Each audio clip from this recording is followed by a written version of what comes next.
Sa gitna ng mataas sa presyo ng langis na nakakaapekto sa aviation industry, tiniyak ng Luzon International Premier Airport Development o LIPAD Corporation na tuloy-tuloy ang dekalidad at serbisyo sa Clark International Airport o CRK.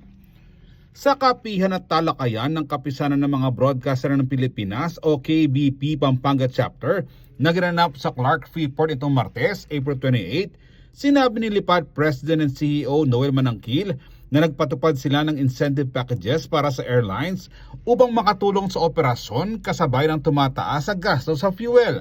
There is what we call a foreign carrier incentive package, meaning if you grow your business in Clark, there are some discounts and rebates that we are offering.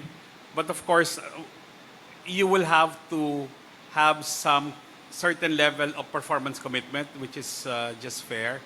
Now, for our local carriers, our board has also recently approved a hub package, meaning if you stay your aircraft in Clark and you are a local carrier, you're entitled to the hub package. Inamin ng LIPAD na ramdam na ng mga pasahero ang epekto ng krisis sa langis, bunsod ng mas mataas na fuel surcharge. I think we all know that CAB has increased the surcharge from the original level 4 to 8 and now to 19, no?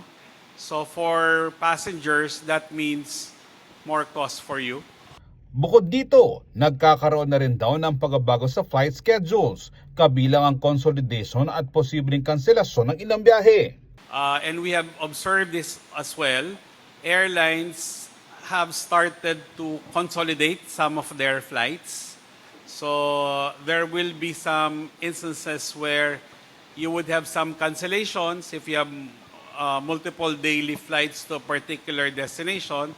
Sometimes they consolidate some of this into one flight, okay? Just so that the flight is more full, I suppose, no? So may mga nakikita na kaming mga ganon.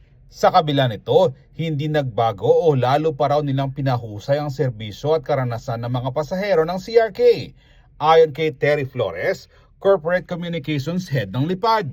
Remember, our promise to passengers is to provide them with a hassle-free travel experience. That's always our mantra. Due to the oil crisis, ayaw namin magkaroon ng apekto yan. We maintain our commitment to offering hassle-free service to our passengers. We remain committed to having them enjoy their journey through CRK, and hopefully, we are able to maintain that commitment.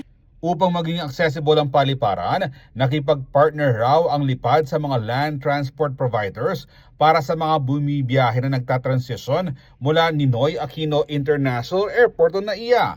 May mga bus service sa mula NAIA at PITX sa puntang CRK. Genesis is now servicing passengers coming from the south through their PITX stop. So, syempre tumitigil dito sa NAIA, pero at least yung mga coming from the south na bumababa ng PITX, they can board the Genesis bus there and go straight to Clark International Airport. May libreng sakay din para sa mga pasaherong may connecting flight sa Clark sa loob ng 24 hours bilang joint initiative ng LIPAD at Genesis Transport Service Incorporated. For a limited time, we are also offering free transportation, which is an initiative of LIPAD and Genesis. For those passengers who are landing in NAIA and then they have another flight coming from Clark, they can just show their boarding pass to the bus, ano bang tawag doon? Conductor. So bus conductor, and they can avail of a free transportation from NAIA 3 to Clark International Airport as long as they have flight coming from Clark in the next 24 hours. Sa huli, asahan raw na mananatiling prioridad ng LIPAD ang passengers at maghahatid pa ng karagdagang serbisyo na kinakailangan para sa CRK.